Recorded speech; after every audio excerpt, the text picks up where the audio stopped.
يطع الرسول فقد أطاع الله ومن تولى فما أرسلناك عليهم حفيظا.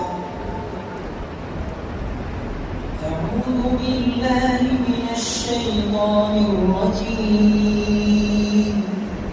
بسم الله الرحمن الرحيم.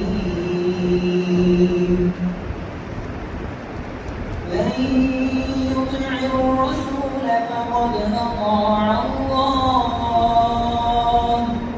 ومن تولى فما أرسلناك عليهم حفيظا. ويقولون طاعة فإذا